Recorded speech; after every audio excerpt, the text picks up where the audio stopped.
What's up everybody, Austin here with the Evolving Tank, and this week we're making some much needed adjustments to the plants in the 400 gallon, starting with the dwarf aquarium lily. The first order of business was cutting off this leaf headed for the surface. If you'll remember, we actually lit the dwarf aquarium lily and the red tiger lotus both reached the surface before, and even though the leaves were big and beautiful, they blocked light from the plants under them. So in order to train the plants to instead grow low and bushy, you have to get rid of those leaves that look like they're making a run for the surface. Next, I turn my attention to the red tiger lotus.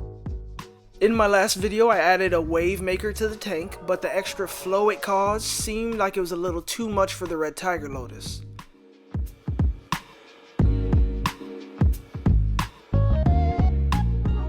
So now I'm cutting off some of those older, larger leaves that were actually getting caught up in the flow. Maybe the new ones that actually grow under these new higher flow conditions will be a little more suited for it. We'll see if that turns out to be true at the end of the video.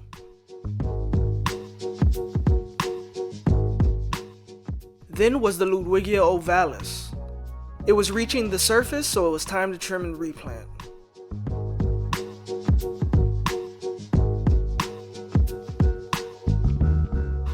After the trim, I was actually able to see the oxygen that the plant was producing leaking directly out of the point where I had cut it.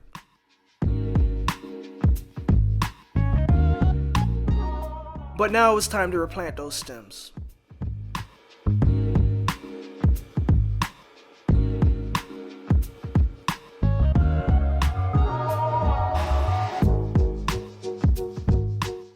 And the biggest change I was making this week is with the crypts. They're a mix of Crypt Wendetii red, bronze, and brown. Even though they're growing, the depth of the sand is low in some of these areas, mostly because of the log that they're on top of, but I think at some point that's going to limit them, so they're moving.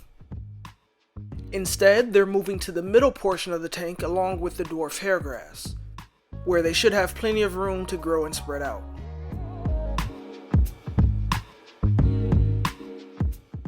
So let's start pulling them up.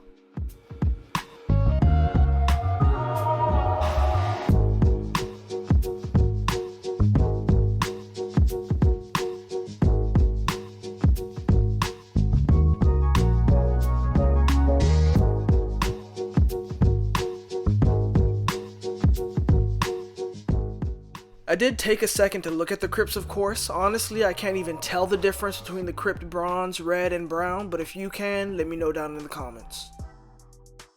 And then it was time to start planting them in their new spot.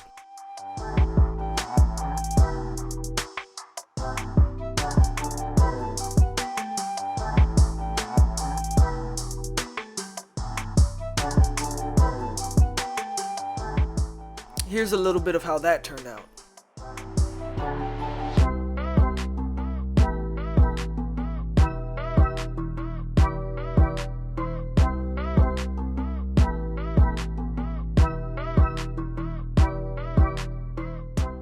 Update on the red tiger lotus. It's been about a week and the leaves continue to grow in, but it does seem like the new growth has been able to stand up to the higher flow settings that it's grown in.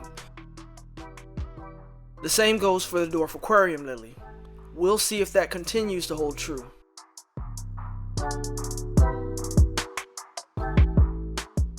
Next week, a new fish is going into the tank. If you're interested in following the channel, please consider subscribing. I'll see you all next time.